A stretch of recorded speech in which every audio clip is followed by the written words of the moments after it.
Hello everyone, welcome back to my channel. I've had a lot of people ask me, especially because of the Wonder Woman analyses videos I recently put out, and those who know me know how important her character is to me. So everybody's been coming up and asking me, what'd you think of the movie? What'd you think of the movie? And they're often shocked when I say that I haven't seen the movie, I have no interest in seeing this current Wonder Woman film. So I just wanted to do a quick video just stating my reasons. It's not meant to be a tirade against the movie. Like I said, the movie is already out, it's here. I choose to have nothing to do with it, for those who are curious as to why putting it all out in a video here. So I understand that the movie, if the reviews are to be believed and everything, and if people's feedback is to be believed, that this is actually a huge step forward for DC. They've actually finally gotten the hang of putting a story together, integration of themes and character development and so forth, because Zack Snyder's films have had none of that really.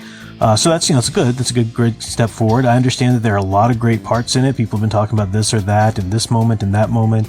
There are deal breakers for me, though, when it comes to this being the Wonder Woman that I love, the iconic Wonder Woman who's such a stronghold in our culture. I think that's probably the key here, because if you look at the culture in general and you took a sampling, not many people really know much about the character. They just know that she's the superhero girl and they're supposed to support her.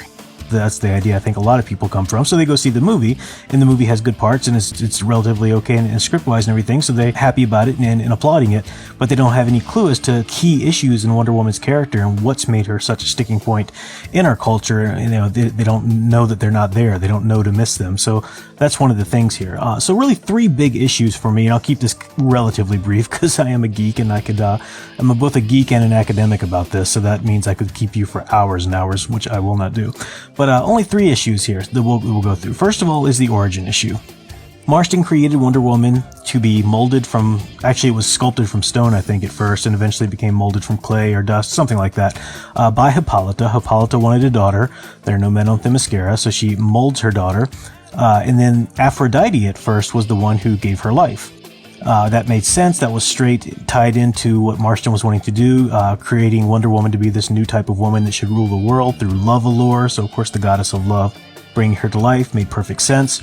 Throughout the comics at different times that would change a little bit, most notably in George Perez's Wonder Woman reboot in the 80s.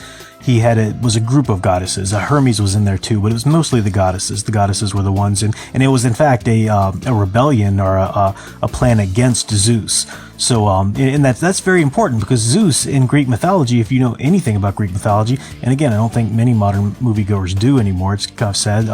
Western culture is being lost there, but Zeus is the most patriarchal, chauvinistic, womanizing jackass of a deity you can imagine. I mean, you look at the stories, he's other things too, but he's the one always running around on his wife Hera.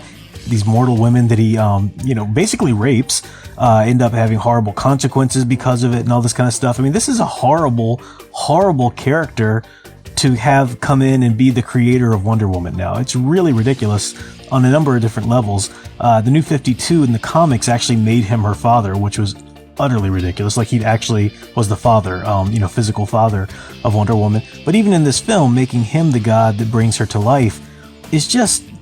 Let me try and explain this. In the original origin, Wonder Woman is molded from dust, and a goddess breathes life into her. It doesn't take a rocket scientist to see that this is a picture of the Garden of Eden story, right? This is Adam was molded from dust by God, and then God breathed life into him. But this is turning that patriarchal story on its head, because now it's a woman molding Wonder Woman and a goddess breathing life into her instead of the man in the masculine pronoun God. So that's the big turning on its head of that. If you have even a god instead of a goddess breathe life into her, that breaks that up. When you keep that origin clean and make it a goddess who breathes life into her, then you make her a new Eve. So she turns the Garden of Eden story on its head there in terms of literary types. It's not blasphemy, it's not outright, against it or anything, but in terms of literary types, turns that story on its Eve. So she's the new Eve, but then when you start calling her the new Eve, you get this correlation in Christian theology to the Virgin Mary, because in Christian theology, Catholic theology mainly, the Virgin Mary is the new Eve. That's what she's described of, because she's the new woman coming into earth. She's immaculately conceived, so she's conceived by a man and a woman, her parents, but she's spared the sinful inheritance of Adam's sinful nature passed down. So she spared that man's sin, mark on her. So she's the new Eve. You see correlations between Wonder Woman and her and that nature. But then you also see correlations, once this origin is intact, you see correlations between Wonder Woman and Christ himself being conceived without the help of man, right? It was the Holy Spirit that came upon the Virgin Mary to conceive the baby Christ. So Wonder Woman plays into all of these types, and then that, in literary terms, this is just brilliant. It's a beautiful picture of how her mission then, it reverberates through these other themes and everything. So you can see correlations. Christ came to save the world. You got Wonder Woman coming to save the world from the evil of man's ways, right? From the evil of man's warring ways. Yes, she's a warrior Amazon, but she's an ambassador of peace. That's very key. That brings us to our second point that the film really just does away with completely. That's pretty crucial to Wonder Woman. She does not leave. The film has her leaving Themyscira, basically running away, pretty much against the wishes that her mother always had for her all her life. So she just runs away from Themyscira to take Steve Trevor back to help him with this war. And that's admirable. It's admirable that she's at least going to try and help the war effort or whatever. But you've got her running away from her home and her mother with a boy, practically, is how the story basically plays out. And that is such a smack against the Wonder Woman story. The traditional Wonder Woman, how it's been for so long, is that Steve Trevor crashes on the island, of course, and Wonder Woman wins Princess Diana wins this contest that they have. All of the Amazons compete in this contest to see who's going to be the ambassador from Themyscira to bring Steve back to man's world. So she wins this contest against her mother's wishes. She enters it because her mother doesn't want her to leave, but she enters it, and her mother realizes, I could never have stopped you anyway. Yes, you were the one. And it gives her this mission, not only just to return Steve Trevor to man's world, but also to be an ambassador to man's world from Themyscira, to bring us Themysciran ways and the Amazon ways of love, allure, and peace, and all of these things they've learned throughout the centuries of their existence. So Wonder Woman comes with a mission. And she can't just do what she wants when she's here. She has to work on saving man, being a hero, but preaching that mission, being that ambassador and spreading that message of love and peace and such. So that if you take that away, as the film did, then you get the ending that the film gives us, which is Wonder Woman defeats Ares in the end of the film, sure, but then she adopts his worldview. And she gives up on ever being able to spread light in the darkness of the world. It's just too dark. And, whatever she does between World War I, as is placed in the movie, and the events of Batman v Superman, she's just decided to give up on man, basically, or to give up at least on spreading that light. I mean, you've got to think about this. In the DC cinematic universe, after the events of this Wonder Woman film, however much you might like them, you've got a Wonder Woman who just sits by and she lets World War II happen, the Holocaust. She lets the civil rights and all the atrocities that happened there, the KKK, all these kind of things. And this is just the United States. I mean, Vietnam War, Korean War. She lets 9/11 happen. She lets the war on terror and all the atrocities and everything that are going on there. Just lets that all happen because she's just too disillusioned and doesn't think man, can be saved because he's just too worrying and whatever. That is not Wonder Woman. I don't care. And then it's a real slap in the face to have Batman, of all people, be the one to bring her into being a hero in the Batman v Superman. I mean, however they want to play that, that's basically what's happening. This is not Wonder Woman, anything at all like Wonder Woman. Now, if you liked the Snyder films and you like that take on the universe, then yeah, it makes perfect sense that you would like this. I've heard some people say though who do tend towards a more traditional Wonder Woman fandom as I have. They've said, well, this is just kind of a fun standalone. If you just sort of accept that middle chunk of the movie, it's kind of fun and everything like that.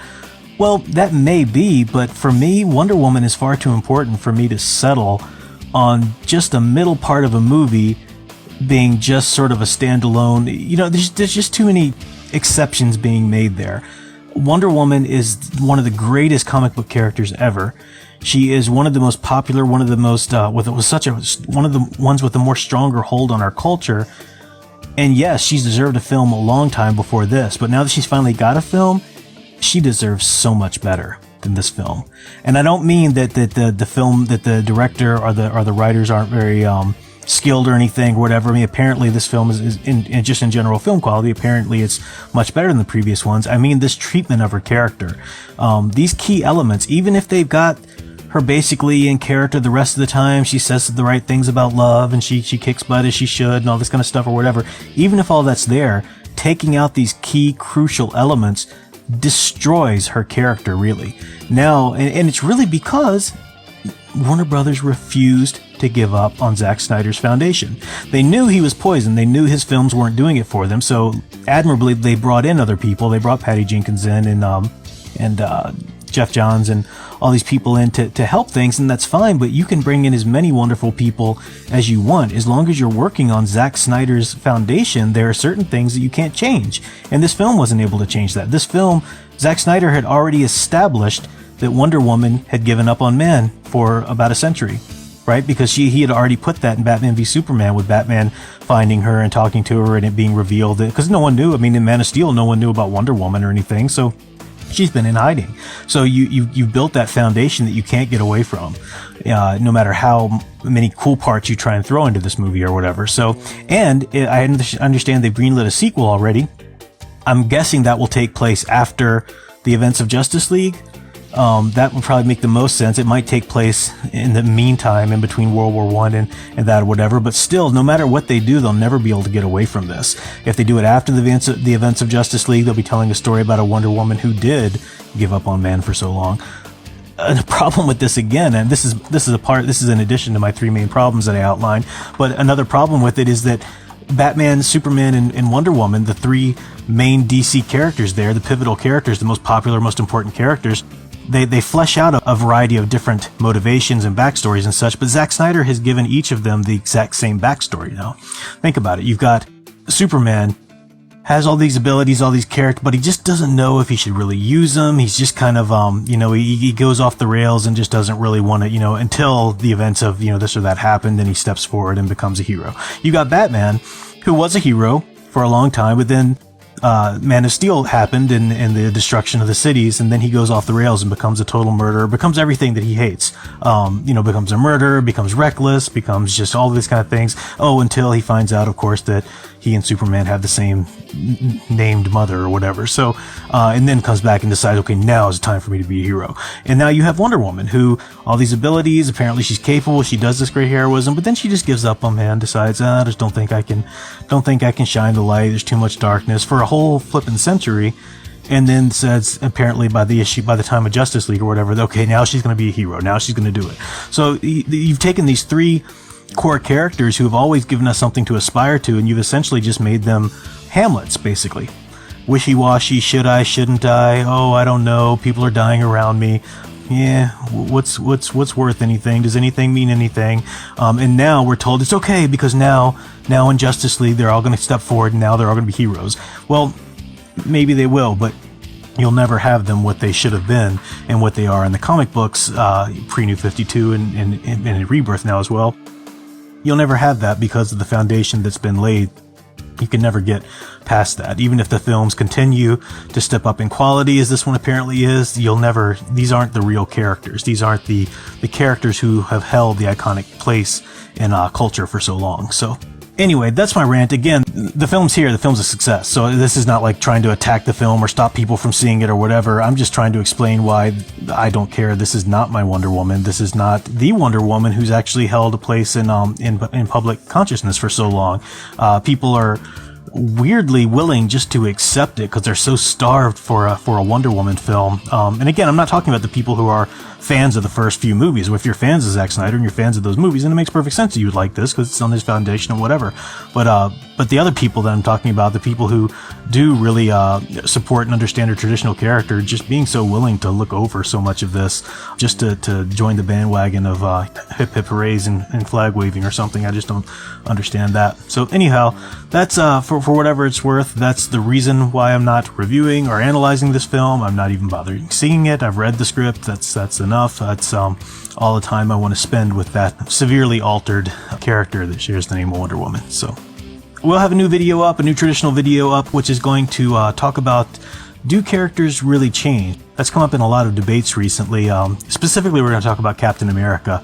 Comic book characters do change. How much have they changed? How much do they change? What's natural? What's not? We're going to get into all of that in a more traditional video, Professor Geek video. Until then, keep enjoying and digging deeper into the superhero stories you love, and thanks for watching.